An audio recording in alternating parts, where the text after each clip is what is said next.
जय हिंद दोस्तों, स्वागत करते हैं आप सभी का आपके अपने YouTube चैनल जैकपुर फाइंस पे। तो आज के इस वीडियो में जो है हम लोग क्लास 1 से लेकर क्लास 12 तक का जो मॉर्निंग असेंबली का क्विज़ है वो देखने वाले हैं। तारीख हो जाएगा आज 3 अगस्त 2024। तो चलिए शुरू करते हैं। और आज का जो पहला मोटिवेशन जो है वो है हमारा रवैया एक छोटी सी चीज़ है जो बड़ा बदलाव लाती है। रवैया समझते हैं ना, व्यवहार। Attitude is little things that makes a big difference. ठीक है, तो चलिए स्टार्ट करते हैं। हम सबसे पहले आ जाएंगे आपका क्विज़ पे। कक्षा 1 से कक्षा 5 तक का क्विज़ जो दिया गया है। भारत में कितने केंद्र शासित प्रदेश हैं? तो ये 8 केंद्र शासित प्रदेश हैं। लीप वर्ष में फरवरी माह में कितने दिन होते हैं? देखिए, फरवरी माह में एक बार 28 आता है, एक बार 29 आता है। ये जो 29 आता है ये लीप वर्ष में आता है। बाकी जो नॉर्मल वर्ष होता है उसमें 28 दिन का होता है। लेकिन याद रखिएगा, आपसे क्वेश्चन अगर पूछ ले कि लीप वर्ष में कितने दिन होते हैं, तो एक होता है 366 और एक होता है 365। तो 366 कब होगा? जब एक दिन इधर फरवरी में बढ़ेगा। याद रखिए, तो लीप वर्ष में हो जाएगा 366 दिन और फरवरी 29 दिन का। ओके, नेक्स्ट है आपका सबसे छोटे महाद्वीप का नाम बताना है। तो ऑस्ट्रेलिया। देखिए महाद्वीप, ठीक है ना, कुछ कुछ महाद्वीप होते हैं। महाद्वीप का मतलब क्या होता है आप लोगों को पहले मैं बता देना चाह रहा हूँ। मान लो ये इतना बड़ा एरिया है, इसमें कई सारे देश हैं।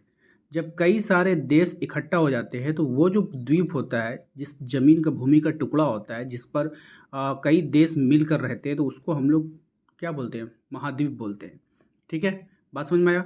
चलिए, नेक्स्ट है आपका सबसे बड़ा अंडा देने वाला पक्षी का नाम बताना है। तो ये हो जाएगा आपका शुतुरमुर्ग। क्या हो जाएगा? शुतुरमुर्ग हो जाएगा। नेक्स्ट है आपका घड़ी का आविष्कार किसने किया था? तो पीटर हेनलेन ने। किसने किया था? पीटर हेनलेन ने।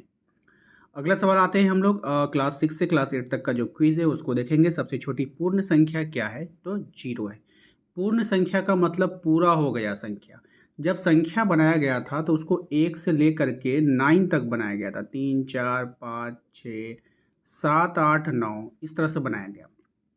अब दिक्कत यहाँ पे ये आ गई थी कि हमें 10 लिखना था। तो 10 कैसे लिखेंगे भाई? तो 10 लिखेगा नहीं जब तक 0 नहीं आएगा। अब 0 आया तो ठीक, ये 0 से मिलकर ही ना बना। आप 10 लिख रहे हो, आप 20 लिख रहे हो, आप 30 लिख रहे हो, तो ये सब नंबर तो ऑलरेडी आपने आविष्कार कर लिया है।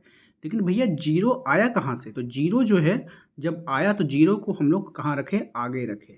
तो अब क्या हुआ, ये जो संख्या बनी जो आपने 1 से लेकर 9 तक बनाया था और बाद में जो आपने 0 यहाँ पे आविष्कार कर लिया, तो संख्या पूर्ण हो गई।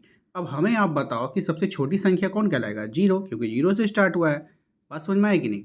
तो यहाँ पे हो जाएगा आपका सबसे छोटी पूर्ण संख्या 0। हुमायूंनामा किसने लिखा था? तो गुलबदन बेगम ने लिखा। मिट्टी को ढीला करने की प्रक्रिया क्या कहलाई है? तो जुताई कहलाती है। कैमरे का आविष्कार कब हुआ था? तो कैमरा जो था जिससे फोटो खींचा जाता है वो 1826 में हुआ था। कंचनजंगा की ऊंचाई कितनी है? तो कंचनजंगा की जो ऊंचाई है 8586 मीटर है। नेक्स्ट क्यूज पे आते हैं कक्षा 9 से कक्षा 12 तक का। रोहिणी गांव किस नदी के तट पर बसा हुआ है? तो अजय नदी के तट पर। तो रोहिणी गांव अजय नदी के तट पर बसा हुआ है। नेक्स्ट है आपका मुद्रा आपूर्ति किसके द्वारा नियंत्रित की जाती है? तो रिजर्व बैंक ऑफ इंडिया के द्वारा मुद्रा को जो है नियंत्रित की जाती है। नेक्स्ट है आपका अर्जुन पुरस्कार किस क्षेत्र में उत्कृष्ट कार्य के लिए दिए जाते हैं? तो खेल कूद के में जो है अर्जुन पुरस्कार दिए जाते हैं। नेक्स्ट है आपका रिक्टर स्केल से क्या नापा जाता है? तो भूकंप की तीव्रता। रिक्टर स्केल से क्या मापते हैं? भूकंप की तीव्रता मापते हैं। अगला सवाल है हमारा विधवा पुनर्विवाह कानून कब बना? तो ये बना था 1856 में।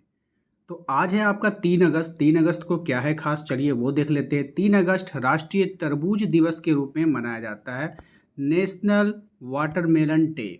ठीक है, हर साल 3 अगस्त के दिन राष्ट्रीय तरबूज दिवस मनाया जाता है। तो आज है तरबूज दिवस। इसी के साथ ही आज का ये वीडियो समाप्त होता है।